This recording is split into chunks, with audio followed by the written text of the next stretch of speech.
Om Swastiastu.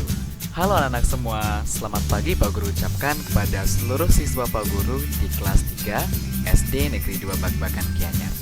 Pada hari ini, anak-anak akan mempelajari materi pada tema yang kedua, subtema yang keempat di pembelajaran pertama.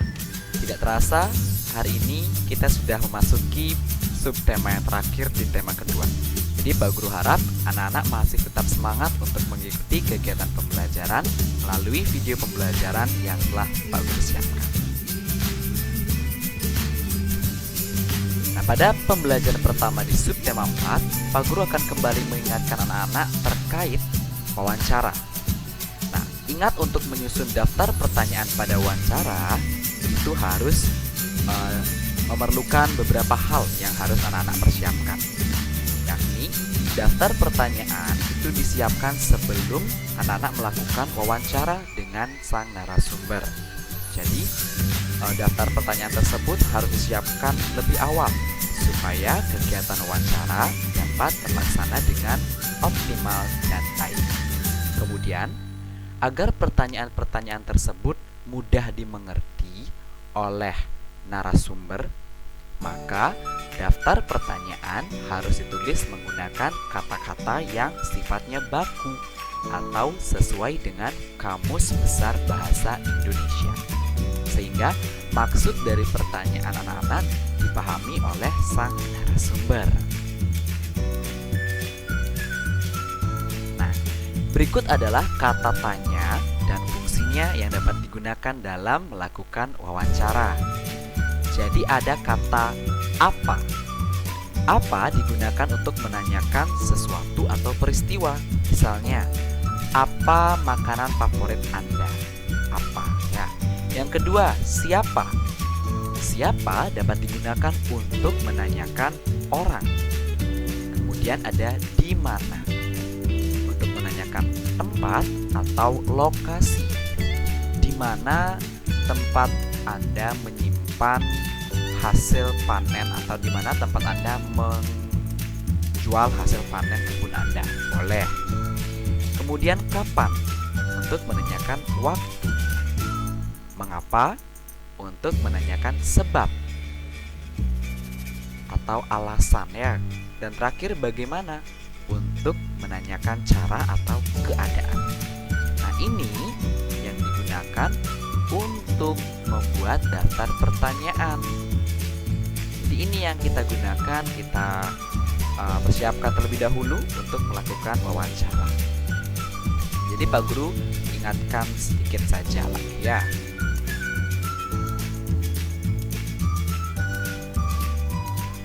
Nah, selanjutnya kita akan mempelajari yang namanya pecahan.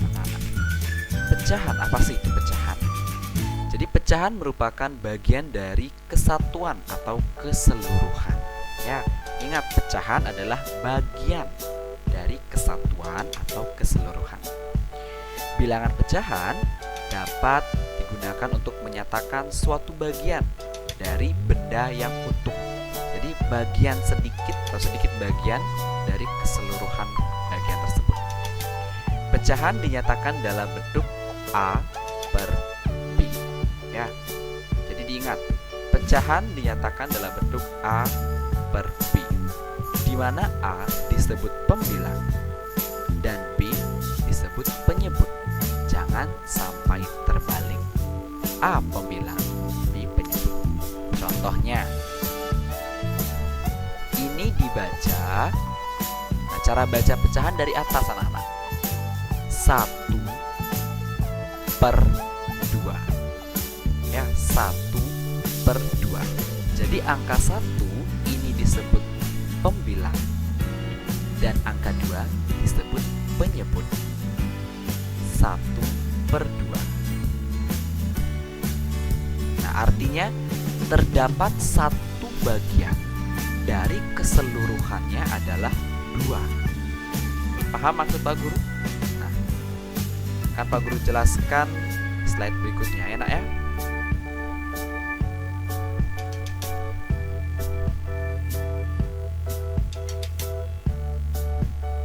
Nah, coba amati contoh-contoh berikut.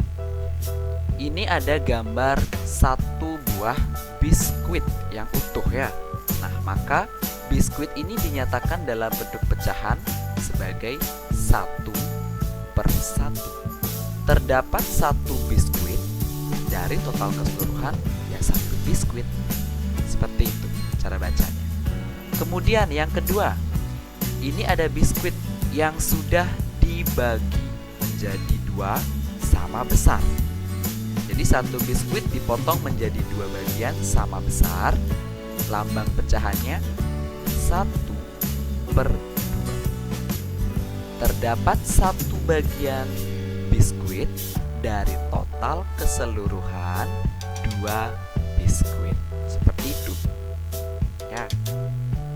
Kemudian, nah yang ketiga, sekarang biskuit ini dipotong menjadi 3 bagian yang sama besar, sehingga lambang pecahannya disebut 1/3. Terdapat satu bagian biskuit dari total keseluruhan terdapat 3 bagian. 1, 2, 3. Seperti itu. Yang keempat, kemudian biskuit ini dipotong lagi menjadi 4 bagian yang sama besar anak-anak, sehingga dapat dinyatakan sebagai 1/4. Satu bagian dari keseluruhan terdapat 4 bagian biskuit. Seperti itu cara membacanya ya. Ini disebut sebagai pecahan atau bagian dari keseluruhan objek. Nah, untuk lebih jelas lagi, Pak Guru akan berikan lagi contohnya. Nah, yang ini, sebuah pepaya dipotong menjadi 2 bagian yang sama besar. Setiap potongan pepaya dapat dinyatakan sebagai 1/2. Nah, coba amati. Mula-mula kan pepayanya ada 1. Kemudian pepaya ini dipotong atau dibelah menjadi 2 bagian. Maka 1 bagian pepaya ini disebut 1/2. Ya, ini disebut 1/2, ini juga 1/2 atau setengah bagian, setengah bagian. 1 bagian dari keseluruhan 2 bagian. Seperti itu anak-anak.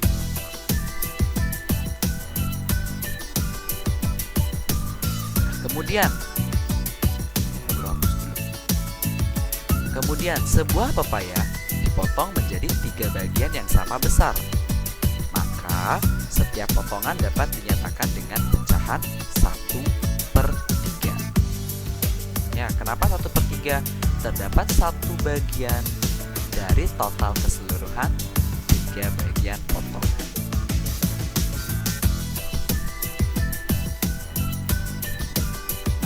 Kemudian pepaya dipotong lagi menjadi 4 bagian yang sama besar. Maka setiap potongan disebut 1/4 atau 1/4. Nah, jadi 1 bagian yang ini misalnya. Nah, ini Pak Guru tandai. Maka dia disebut 1/4 karena total keseluruhannya ada 4. Seperti itu ya nak ya.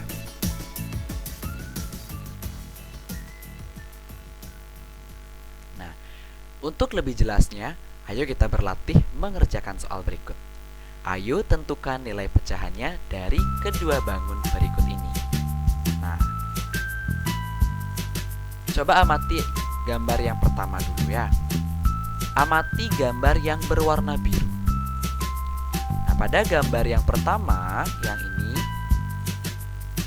pada gambar yang ini, berapa ada bagian yang berwarna biru? Total bagian yang berwarna biru adalah 1. Maka kita tulis terlebih dahulu 1/per total keseluruhan. Berapa ada total keseluruhan bangun? Ada 1, ada 2. Maka ditulis 1/2. Atau terdapat 1 bagian yang berwarna biru dari total keseluruhan 2/3. Ya, atau terdapat satu segitiga yang berwarna biru dari total keseluruhan 2 segitiga. Kemudian yang kedua, yang bentuknya persegi. Kita lihat terlebih dahulu berapa ada persegi yang berwarna biru.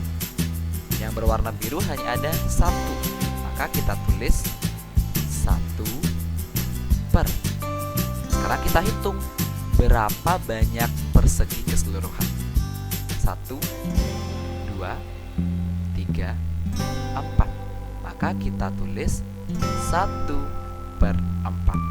Terdapat 1 bagian persegi yang berwarna biru dari total keseluruhan 4 persegi. Ya, ini dibaca 1/2 atau setengah. Yang ini dibaca 1/4 atau 1/4. Seperti itu anak-anak. Ini mudah bukan?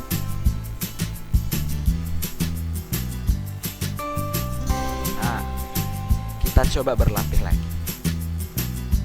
Nah, yang ini bentuk gambarnya berbeda. Coba menulis pecahan biasa pada gambar berikut ini. Bagian yang berwarna biru, berapa pecahannya? Maka kita amati bagian yang berwarna biru dulu. Yang berwarna biru terdiri dari 1, 2. Berarti kita tulis terlebih dahulu biru 2 per 2 per total keseluruhannya kita hitung 1, 2, 3, 4, 5. Maka kita tulis 2 per 5. Ingat, penyebut ini adalah total keseluruhannya. Kemudian yang B, bagian yang berwarna putih. Maka kita amati yang putihnya dulu. 1, 2, 3. Ada 3 bagian yang berwarna putih. Dari total keseluruhannya juga sama, 5. Maka bagian yang berwarna putih dari keseluruhan disebut 3 per 5. Bagaimana? Sangat mudah bukan? Oke, sekarang kita akan berlatih yang nomor 2. Bagian yang berwarna merah. Hitung dulu yang berwarna merah. 1, 2, 3. Terdapat 3 bagian yang berwarna merah dari keseluruhan 1, 2, 3, 4, 5. 3 per 5. Kemudian kalau yang ditanya yang warna putih duluan, bagian yang berwarna putih, hitung dulu yang putih. 1, 2. Terdapat 2 bagian yang berwarna putih dari total keseluruhan 5 bagian. Ingat ya, yang di atas disebut pembilang, yang di bawah disebut penyebut. Jangan sampai terbalik.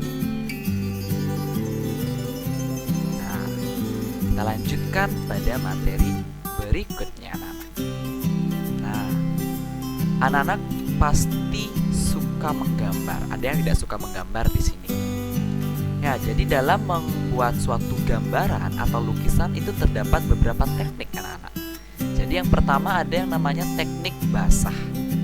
Dari judulnya kita sudah tahu teknik basah, yakni mewarnai dengan menggunakan cat warna atau pewarna yang menggunakan air atau benda cair. Contohnya air atau minyak sebagai campuran. Contoh teknik basah itu adalah mewarnai menggunakan cat air, cat minyak, kemudian ada tinta Cina dan lain sebagainya. Pokoknya yang menggunakan pelarut atau bahan tambahan berupa benda cair untuk mewarnainya. Jadi kalau teknik basah ini kadang-kadang, bukan kadang-kadang ya. Jadi biasanya menggunakan alat bantu berupa kuas, anak-anak. Nah, yang kedua ada yang namanya teknik kering. Nah, ini yang mungkin paling sering anak-anak gunakan, yakni teknik mewarnai yang langsung menggoreskan pewarna pada sketsa. Contohnya itu menggunakan pensil warna, krayon, ataupun kapur berwarna. Itu disebut teknik kering.